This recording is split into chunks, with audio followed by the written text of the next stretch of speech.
आज हम क्या सीखेंगे? आज हम जितनी भी डिजीज होती हैं उन डिजीजों को ट्रिक के माध्यम से सीखने का प्रयास करेंगे। ओके, आप में से कुछ लोग पहले शायद ऑफलाइन पढ़ चुके होंगे, लेकिन अब थोड़ा सा इसमें हम चेंज करते हैं और थोड़ा सा अपडेट वर्जन लाते हैं और उनको देखते हैं। तो पहले देखिए, जो डिजीज हैं वो कुल मिलाकर के सिर्फ 4 प्रकार की डिजीज होती हैं। एक वायरल होती है, यानी कि विषाणु जनित रोग। फिर एक होती है बैक्टीरियल, यानी कि जीवाणु जनित रोग। एक होती है फंगल, यानी कि कवक। एक होता है प्रोटोजोआ। ये 4 प्रकार के हमारे डिजीज होते हैं। इनमें हम पहले लेके चलते हैं वायरल डिजीज। वायरल डिजीज क्या होती है, इनको हम कैसे एग्जाम के पॉइंट ऑफ व्यू से एक लाइन में याद कर सकते हैं या बहुत आसान कर सकते हैं। तो चलिए देखते हैं वायरल डिजीज। ओके, यहां पे लिखते हैं वायरल डिजीज, लिखते भाई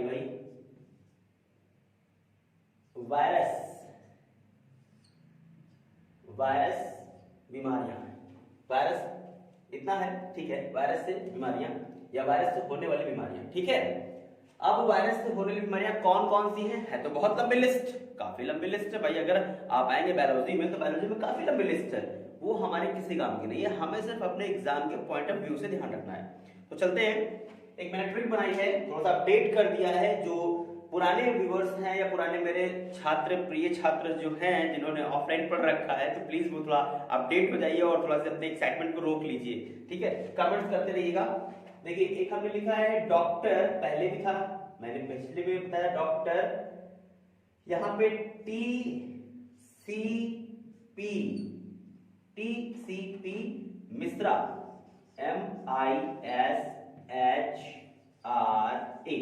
मिश्रा, ठीक है। Doctor TCP Mishra. मेरे प्रिय छात्रों, जो मिश्रा होंगे वो प्लीज बुरा नहीं मानेंगे। एक मैंने मजाक बना रखा है, एक याद करने का तरीका बना रखा है, तो उनके लिए नहीं है, सॉरी फॉर दैट। मिश्रा में सारी बीमारियां हैं, यानी कि वायरल संबंधी जितनी डिजीज हैं वो सभी मेरे मिश्रा छोटे से भाई में हैं, ठीक है। आप देखते हैं यहाँ पे डॉक्टर टीसीपी मिश्रा, कुछ भी कर सकते हैं आप। ठकराल चंद्र राजपूत मिश्रा, ठकराल चंद्र प्रताप मिश्रा कर सकते हैं आप। इनको आप उठा लीजिए कि नाम ले लीजिए, जैसा भी नाम करना चाहते हैं आप वो कर लीजिए, लेकिन टीसीपी शॉर्ट है, ठीक है। टीसीपी कर लीजिए, पीसीटी कर लीजिए, जो भी आपको हो आप आगे पीछे कर सकते हैं इसको, वो अपने हिसाब से करिएगा जैसा आपको उचित लगे, ठीक है। सीपी कर लीजिएगा, ठीक है। तो अब बढ़ते हैं आगे। तो ये जो DR का मतलब होता है डेंगू, ठीक है, ये डेंगू है, ठीक, डेंगू है। ये T से ट्रेकोमा है, ट्रेकोमा।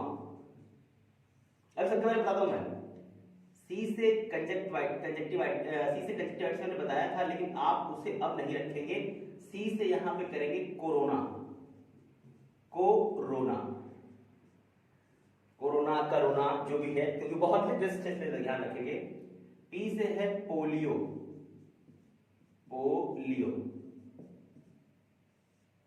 M से है मम्स,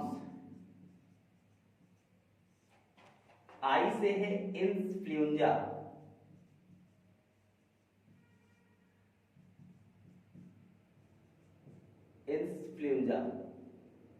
S से है स्मॉल पॉक्स,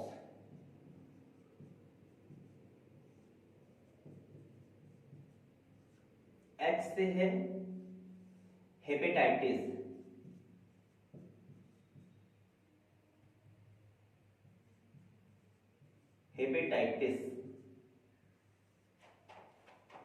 R से है रेबीज,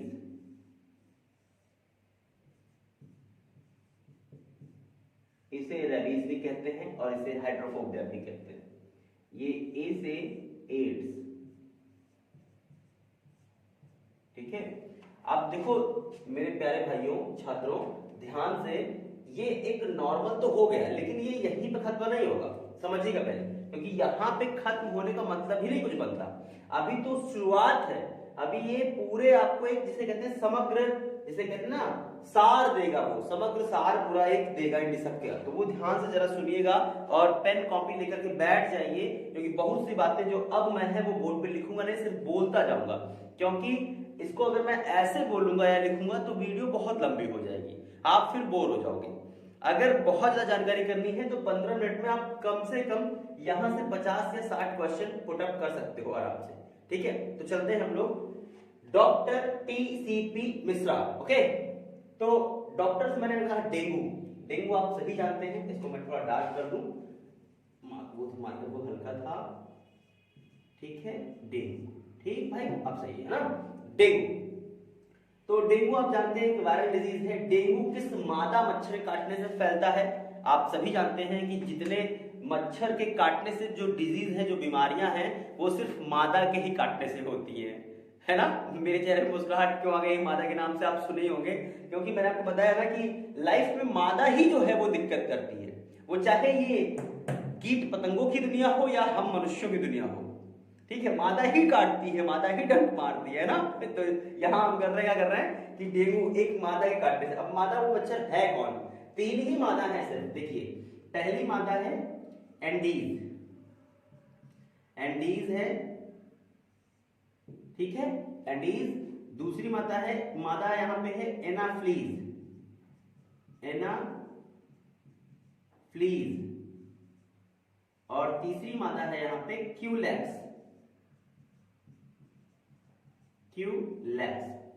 ठीक है, तो ये 3 ही मादाओं के काटने से जो मच्छरों से फैलने वाली बीमारियां हैं वो होती है।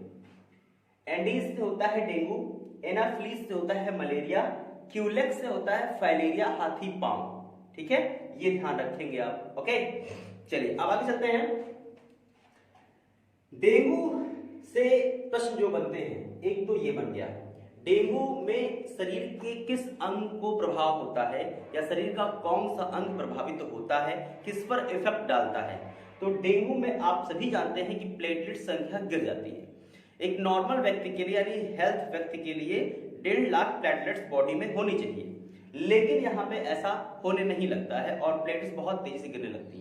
लास्ट स्टेज 10,000 तक होती है, उसके बाद बचना संभव ना के बराबर हो जाता है। अगर आप बचे हुए हैं तो आप चमत्कार है, चमत्कार से किसी से कम नहीं है। ठीक है, तो ये समझ लीजिएगा डेंगू। डेंगू में क्या क्या हुआ आपको मैंने बता दिया है, पूरी प्लेटलेट्स गिर जाती है। इनको कवर करने के लिए क्या होता है, बकरी का दूध पिया जाता है, और एक होता है कीवी फल, वो बहुत चाव से खाया जाता है। पपीते की जो डंठल होती है, उनकी पत्तियां होती हैं, उनको पीस कर खाया जाता है। पपीते, कच्चे पपीते खाए जाते हैं, ये बिल्कुल ध्यान रखिएगा। काफी चीजें हैं जो इंप्रूवमेंट करती हैं, प्लेटलेट्स को जल्दी रिकवर करती हैं। मांसाहारी की अगर बात करें तो बकरे की कलेजी है, बकरे का स्प्लीन है, प्लीहा है, अगर इसको आप खाते हैं तो ये बहुत जल्दी से रिकवर करता है, तेजी से तेज करता है। जो मांसाहारी है वो उनके लिए है, शाकाहारी के लिए अलग है। ठीक है, अगर जो मांसाहारी है तो शाकाहारी खा लेगा, कोई दिक्कत नहीं। ठीक है, आप देखो यहाँ पे ये आता है ट्रेकोमा। ट्रेकोमा को समझना, इसके बारे में अगर हम बात करें तो ये आंख से होने वाली, आंख से संबंधित बीमारी है। ठीक है, वो पूछ लेता है, ट्रेकोमा है, कंजक्टिवाइटिस है, मायोपिया है, तमाम ऐसी बीमारियां हैं जो आंखों से संबंधित होती हैं, तो वो पूछता रहता है। ट्रेकोमा आंख से होता है, तो आंख में ऐसा होता क्या है? जैसे ये मेरी आंख है, तो मई जून में क्या होता है कि मई जून के महीने में आंखों में क्या होता है, जब हम बहुत रश करते बाइक चलाते हैं या नहीं भी चलाते हैं तो एक लू चलती है, जिन्हें अलग अलग देशों में अलग अलग नामों से जाना जाता है। ठीक है, कहीं प्रचंड प्रसादा, कहीं चीखता साठा, कुछ भी कहते हैं उसको। हमारे यहाँ भारत में लू कहा जाता है। तो वो मई और जून के महीने में चलती है। तो उस समय क्या होता है, आंखों में बहुत गर्माहट लगती है, इससे आंखें हमारी रेड रेड हो जाती है, लाल लग जाती है। जैसे कहते हैं गांव में, कहते हैं काओ भैया तुहार आंख आ गई बाय, काओ आंखिया उठ गई बाय, तो गांव में ऐसे बोलते हैं। तो जब गांव में बोला गया कि आंख उठ गई है, आंख आ गई है आपकी, इसका मतलब है कि वो रेड रेड बहुत होगा, आंख चुभेगी, बहुत खुलेगी नहीं। और अगर आपने मेरी आंख को देख लिया तो पता चला बगल में आपको भी शाम तक हो गई। ठीक है, आप सुबह उठते हैं तो सुबह उठने के बाद पता आंख खुली नहीं, कीचड़ पूरा चपेड़े हुए एकदम, निकालना पड़ता है कि यार निकलो, आंख खोलो, बाल टूट जाते हैं पलक के, वो निकलता ही नहीं है। तो ये आंखों संबंधित होने बीमारी है, इसे बोलते हैं ट्रेकोमा। ठीक है, ये एक व्यक्ति से दूसरे व्यक्ति में चली जाती है। जैसे कि अगर हमें हुई है, आपने हमको देखा तो आपको हो गई, लेकिन इसका जो इलाज बताया जाता है, एक आती है गल्ला ट्यूब। गल्ला ट्यूब, या हम उसका चित्र बना देते हैं, हमारे यहाँ तो गल्ला ट्यूब कहते हैं, आपके यहाँ क्या कहते हो तो पता नहीं। एक ऐसे ट्यूब होता है, आता है, ठीक, ये मेडिकल स्टोर पर मिल जाता है, इसे गल्ला ट्यूब बोलते हैं। ठीक है, अब ये गल्ला ट्यूब क्या होता है, ये बिल्कुल कीड़े जैसा होता है, यहाँ से आप क्लिक करते हैं, थोड़ा सा काटते ही और फिर जाते हैं और इसमें जो भी दवा है वो आपको भरने के बाद आप सो जाइए बंद करके, ठीक हो जाता है। ठीक है, हुआ है, अनुभव है, इसलिए बता रहा हूँ। ठीक है, ये है कोरोना। कोरोना आप जान रहे हैं भाई, कोरोना के बारे में तो कुछ बताने का मतलब है कि सूरज को दिया दिखाना।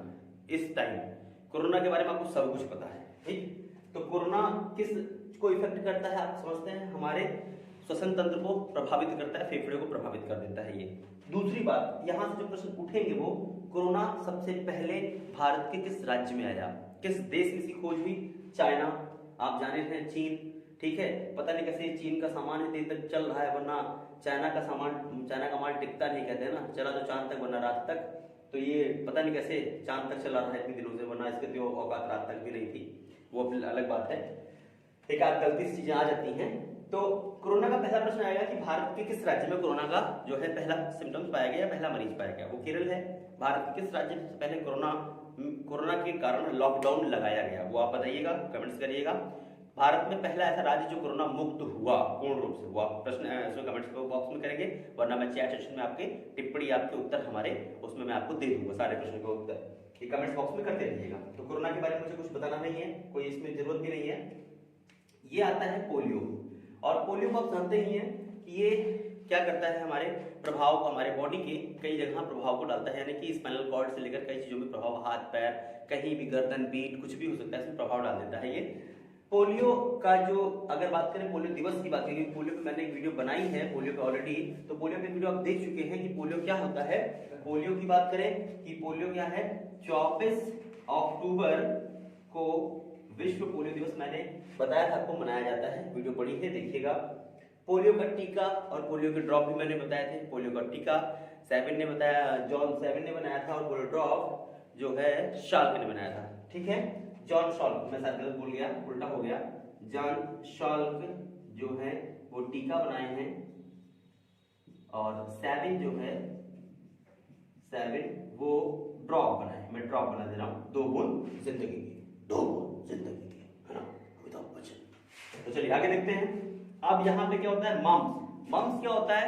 मम्स एक गलसुआ बीमारी होती है, गाल के, ये जो आपका होता है ना, ये गाल, ये यानी कि इसके नीचे स्वेलिंग आ जाती है। देखिए जो हमारे गाल होते हैं, तो गालों के अगर हम अंदर की बात करें, तो जब आप देखिए, मैं दिखाने की प्रयास करता हूँ, उससे दिखेगा नहीं, अगर ये करते हैं तो यहाँ पे क्या होता है कि बहुत से अंदर इधर रेड रेड होते हैं, जैसे आप हाथ डालते हैं तुरंत हाथ की उंगली गीली होती है, स्लाइवा से गीली होती है। होता क्या है, हमारे गलफड़े में 3 जोड़ी लाल ग्रंथियां पाई जाती हैं।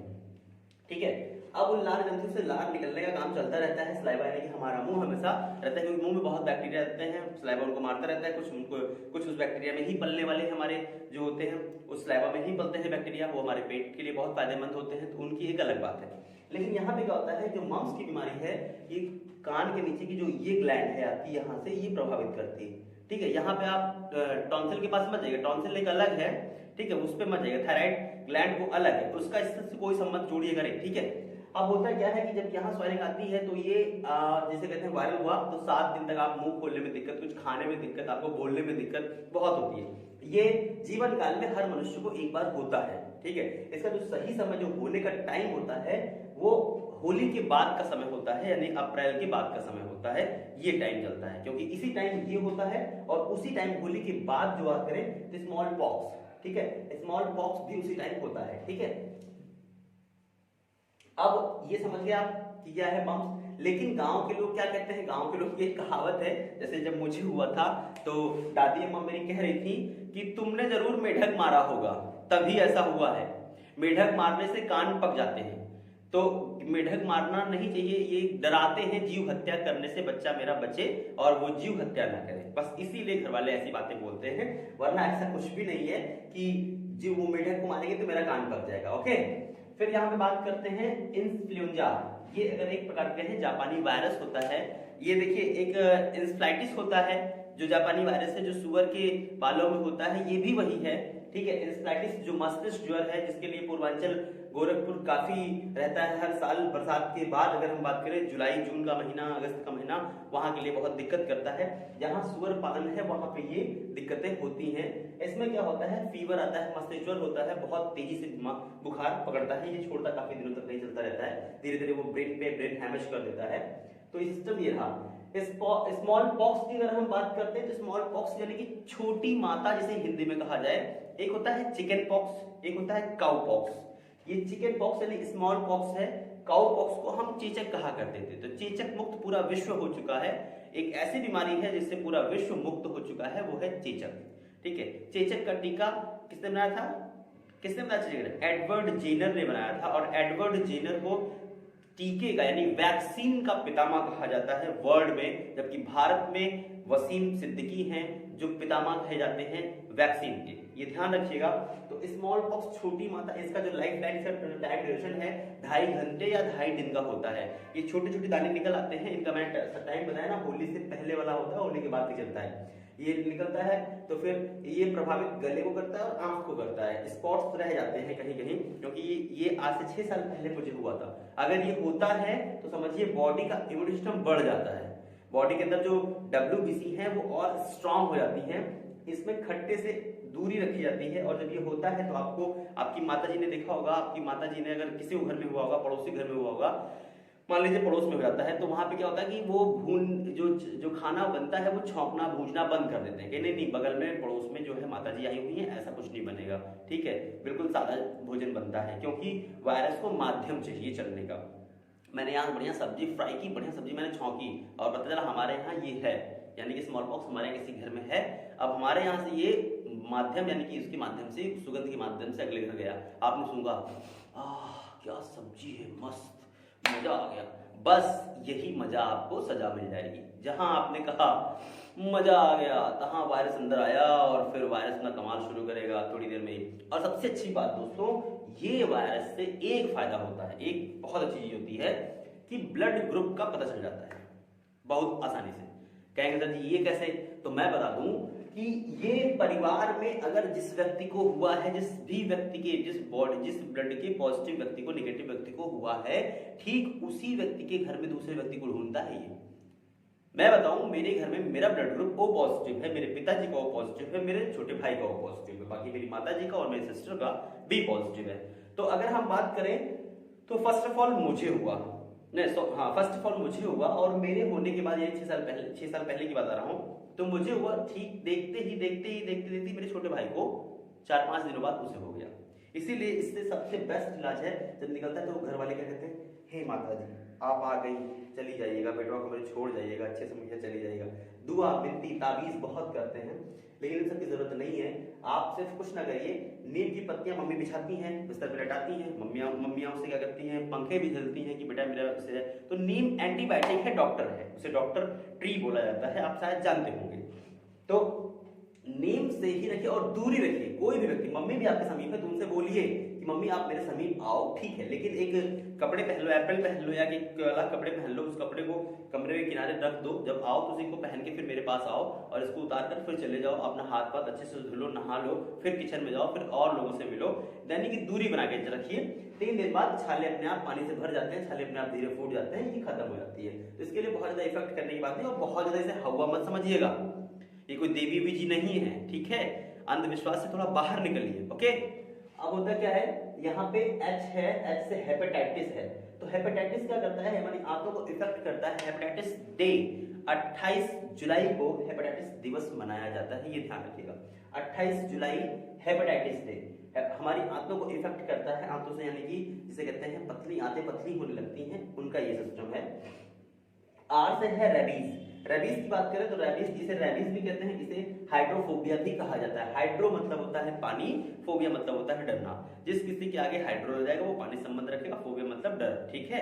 तो किसी भी गाइनोफोबिया यानी कि जो है महिलाओं से जो दूरी बना के रखता है, जो महिलाओं से उससे संपर्क से डरता है, वो गाइनोफोबिया। तो ऐसे ही फोबिया जहां लगेगा वो फोबिया हो जाएगा, ठीक है। तो अब यहाँ पे अगर हम बात करें रेबीज, रेबीज कुत्ते के काटने से फैलता है। लेकिन होता क्या है, कुत्ते जो होते हैं यानी कि हमारे जो डॉग हैं, जितने भी डॉग लवर हैं, जैसे मैं खुद ऑलरेडी डॉग लवर हूँ, मेरे ऑलरेडी घर में 2 डॉग हैं, तो मैं इनके बारे में काफी अच्छे से जान सकता हूँ क्योंकि पिछले 10 सालों से मैं इनके साथ रह रहा हूँ। तो अगर हम बात करें तो होता क्या है कि स्लाइवा जो हमारे जबान है, देखिए ये सब लार हैं, तो हर किसी जीव के अंदर होते हैं ये। तो इनके जो स्लाइवा होते हैं वो क्या करते हैं, वो हमारी बॉडी में इंजेक्ट करने पर, जैसे उन्होंने काटा हमको और हमारी बॉडी में उनका स्लाइवा मिल गया और उसे रेबीज का इंजेक्शन नहीं लगा हुआ है, तो उसका स्लाइवा क्या करेगा, वो हमारी बॉडी को इफेक्ट करना शुरू करेगा। लेकिन ये इफेक्ट 12 साल बाद शुरू होता है, 10 से 12 साल बाद, क्योंकि कुत्ते का जो जीवन काल है, औसतन जीवन काल है, वो 12 साल माना गया है। 12 वर्ष बृहस्पति ग्रह सूर्य की एक परिक्रमा करके आता है और ठीक उसी प्रकार 12 वर्षों की अगर हम बात करें तो 12 वर्षों बाद ये इफेक्ट शुरू करता है। ओके, अब यहाँ पे एक बात और समझिएगा, जो स्लाइवा अगर हम बात करते हैं, रेबीज की बात करते हैं, तो रेबीज जो है इसके लिए लुई पाश्चर एक वैज्ञानिक हैं, लुई पाश्चर का नाम लिया जाता है क्योंकि लुई पाश्चर जी ने क्या किया था, रेबीज का वैक्स यानी टीका बनाया था। तो अगर हम बात करते हैं कि ये रेबीज और हाइड्रोफोबिया, लेकिन अगर किसी डॉग को अगर ये रेबीज लगा हुआ है, इंजेक्ट किया गया है उसे ऑलरेडी पहले से ही, तो फिर इससे डरने की कोई जरूरत नहीं है आपको, आप सेफ है, कोई डेथ कोई टेंशन नहीं है। हाँ, अगर आप कभी, ये बहुत अच्छा है कि यहाँ पे एग्जांपल दूं मैं, जैसे मैं, मेरे घर खुद डॉग है, मैं खुद उनके साथ रह चुका हूँ, तो जानता हूँ, जैसे अगर मान लीजिए कुछ चोट लग गई है, कुछ हो गया है मुझे, और ये अपनी जबान से चाट लेते हैं ये, क्योंकि देखिए कुत्तों को जब चोट लगती है तो वो कहीं ट्रीटमेंट करने नहीं जाते हैं, वो कहीं उनकी इलाज नहीं होते हैं, वो खुद अपनी जबान से उसके घाव को चाटते रहते हैं, तो उनके स्लाइवा से उनके ऊपर रिपेयर यानी कि एंटीबायोटिक लगता रहता है और वो ठीक हो जाता है, आपका भी ठीक हो जाएगा। हम लोग बचपन से क्या करते थे, कुछ चोट लगी तुरंत मुंह में हम रखते थे, हम लोग चूसते थे, खून अपना खुद कर लेते थे, तो हम अपने स्लाइवा लगाते थे। बचपन का एक सिद्धांत है, ये मनोवैज्ञानिक है, ये मामा मम्मी ने नहीं बताया, पापा ने नहीं बताया हमको। छोटे से स्कूल में खेल रहे हैं, कुछ कट गया या ब्लेड से उंगली कट गई, तुरंत हमने मुंह में रख ली। क्यों रख ली आपने, किसने कहा आपसे रखने के लिए, किसी ने नहीं कहा ना, ये एक हमारा ह्यूमन है। तो ऐसे ही वो डॉग करते हैं। अब होता क्या है कि जो स्लाइवा है वो एंटीबायोटिक का काम करता रहता है, और आप सभी जानते हैं हमारे बॉडी में क्या होता है, मुंह में हमारे स्लाइवा जो लार होते हैं, कभी भी मुख के अंदर या आंख के अंदर कोई भी जीव कीट अगर चला गया है तो वो ये मान के चलिए कि वो जीवित नहीं निकलना है उसको। आप प्रैक्टिकल कर लीजिएगा, अपने एक कीट को पकड़िएगा, उसके ऊपर अपने स्लाइवा गिरा दीजिएगा, स्लाइवा गिराने का मतलब उसको थूक दीजिएगा उसके ऊपर, साले के ऊपर, ठीक है, फिर थोड़ी देर प्रैक्टिकल देख लीजिएगा, वो क्या होगा, वो धीरे धीरे खत्म हो जाएगा, यानी कि थोड़ी देर में मर जाएगा। अब बात करते हैं एड्स की, ये लास्ट है, यानी कि अगर हम एड्स की बात करें तो एड्स पे काफी लंबा एक टॉपिक है। एड्स जब से जानते हैं, एड्स एक वायरल डिजीज है, एड्स की जो उत्पत्ति है, एड्स एक काफी लंबा टॉपिक है, मैं सिर्फ बोलूंगा, आप पेन कॉपी ले लो ताकि नोट कर सकते हो अच्छे से। तो एड्स की जो उत्पत्ति है 1983 में हुई है, कैलिफोर्निया और अफ्रीका के जंगलों में। कहा जाता है एक जनजाति थी, जनजाति जो कि यानी कि जिसे कह सकते हैं यहाँ की जनजातियों में अगर हम बात करें तो कुछ पिग्मी हैं, कुछ नाटो हैं, जनजातियां हैं, उनके अंदर ये पाया गया था। अब उनके अंदर कैसे पहुंचा, इसके ऊपर शोध किया गया, तो इसके ऊपर जानकारी ये मिली कि वो जो है मांसाहारी प्रवृत्ति के लोग थे, उन्होंने बंदरों के मांस का सेवन किया था। तो बंदरों के मांस में बात करें तो एक बंदर है जिसका नाम है रीसेस बंदर है। ये रीसेस बंदर क्या होता है, रीसेस बंदर के अंदर ही पहली बार जो है एड्स का वायरस पाया गया था, यानी HIV पाया गया था। अब इसके मांस को जब आप खा रहे हैं, जाहिर सी बात है इसके ब्लड के संपर्क में आ रहे हैं, तो आपकी बॉडी में क्या होगा, नो डाउट ये फैलेगा। ओके, ये फैलना संभव। अब एक पुरुष के अंदर आया तो उसकी पत्नी से आएगा, क्योंकि जानते हैं एड्स 4 प्रकार से फैलता है, आपको पता है। एक यानी कि सुरक्षित जो सुई है, अगर किसी व्यक्ति ने सुई इस्तेमाल की है, सुई से हमने इस्तेमाल कर एड्स वाले पॉजिटिव से, उससे हो जाएगा। असुरक्षित यौन संबंध से होता है, और दूसरी बात करते हैं तो यानी कि एक ब्लड डोनेट किया है मैंने, उससे हो जाता है, और गर्भवती मां से उसके बच्चे को होने की संभावना रहती है, लेकिन ये संभावना है, सिर्फ हो भी सकता है, नहीं भी हो सकता है, ठीक है। तो इसमें अगर हम बात करते हैं तो अगर पुरुष में आया है तो जाहिर सी बात उसकी वाइफ में आएगा, उसकी वाइफ में आएगा, उसके बच्चों में आएगा, फिर एक कॉलोनी में फैल जाएगा धीरे धीरे, तो ये धीरे धीरे पूरी कॉलोनी में फैला। लेकिन इसमें होता क्या, इसमें इफेक्ट क्या होता है, इसमें WBC बॉडी की खत्म होने लगती है, और बॉडी पे जो हमारी बॉडी पे जो ये हमारी बॉडी देख रहे हैं आप, इस बॉडी स्ट्रक्चर में अगर बात करें तो ये जो मसल्स हैं, जो मांस हैं, ये बिल्कुल नहीं रह जाएंगे, ना के बराबर रह जाएंगे, सिर्फ आपके स्केलेटन रह जाएंगे, कंकाल सिर्फ रह जाएंगे। ओके, अब होता क्या है, इंडिया में इसका इंडिया से पूछा जाएगा तो इंडिया में कब आया, 1986 में आया था। ये कहाँ आया था, ये मद्रास में आया था, और कोरोना यहाँ पे केरल में आया था, ये ध्यान रखिएगा, कोरोना केरल में है और ये मद्रास में है। मलेरिया भी मद्रास में ही है, मलेरिया का भी जो मद्रास ही है, मलेरिया का जो खोज उत्पत्ति है वो इंडिया में मद्रास ही है, ठीक है। अब बात करते हैं फिर यहाँ पे एड्स की और जानकारी अगर करें तो एक होता है HIV होता है, और एक होता है एड्स। 2 अलग अलग चीजें हैं, ये जान लीजिए आप, ठीक है। एड्स और HIV अलग अलग बातें हैं, ये दोनों अलग अलग सिम्टम है, समझिएगा। अगर हम HIV की बात करते हैं तो ये HIV यानी कि वो वायरस बॉडी में है, आप HIV पॉजिटिव हैं, अच्छी बात है, ठीक है, मतलब मजाक कर रहा हूं। फिर वहां पे क्या होता है कि एड्स, अगर एड्स की बात करते हैं तो ये वायरस अब एक्टिव हो चुका है और वो एड्स बन चुका है। इसके एक्टिव होने का कोई निश्चित समय नहीं होता है, बॉडी जैसे ही कमजोर पाएगा वो एक्टिव हो जाएगा, ठीक है। तो वो एक्टिव होगा तब जब आपकी बॉडी को कमजोर पाएगा, ठीक है। अब यहाँ एक और चीज निकल के आती है कि सर इनका जो है कोई इलाज है, तो इनके इलाज के लिए होता है ART टैबलेट होती है, एक टेस्ट होता है, इसका नाम है एलिसा टेस्ट, ये होता है। अभी कुछ लोग कह रहे हैं इसके ऊपर जो है दवाएं काफी हाईटेक आ चुकी हैं, जिनका भी शोध चल रहा है काफी सालों। सब सोचिए कब की बात है, ये 1983 की बात है, जब इंडिया वर्ल्ड कप जीती थी, उस समय की बात है। यहाँ इंडिया वर्ल्ड कप जीती उस साल पूरी दुनिया में आया है, अभी तक हम इसका स्थायी एक जो है जिसे कहते हैं वैक्सीन या कुछ भी ऐसा हम नहीं ढूंढ पाए हैं। हाँ, दूसरी बात, ये HIV मनुष्यों को छोड़ करके किसी भी जीव में एक्टिव नहीं हो पाता है, ये ध्यान रखिएगा, क्योंकि हमारे अंदर जो एंटीजन और एंटीबॉडी होती है वो और मनुष्य और जीवों में नहीं होती है। उसका एक रीजन है कि हमारे जो ब्लड सैंपल्स होते हैं, जो एंटीजन एंटीबॉडी RH फैक्टर की अगर हम बात करें तो ये सबसे पहले रिसर्च बंदर में ढूंढा गया था, और उसके बाद हम लोगों ने जाना है कि RH फैक्टर क्या होता है, क्योंकि बंदर हमारे पूर्वज नहीं है, वानर हमारे पूर्वज है, ये समझिएगा। बंदर हमारे पूर्वज नहीं, वानर हमारे पूर्वज हैं। तो यहां तक का आपको आई होप समझ में आ चुका होगा, काफी लंबी वीडियो ना हो इसलिए इसको छोटा करते हैं, इतने में समझते हैं। बाकी और कुछ भी कमेंट्स या कुछ भी क्वेरी हो, आपकी जानकारी हो, आप प्लीज कमेंट्स बॉक्स में कमेंट्स करिएगा, और जो भी कुछ रह गया हो उसकी पूछ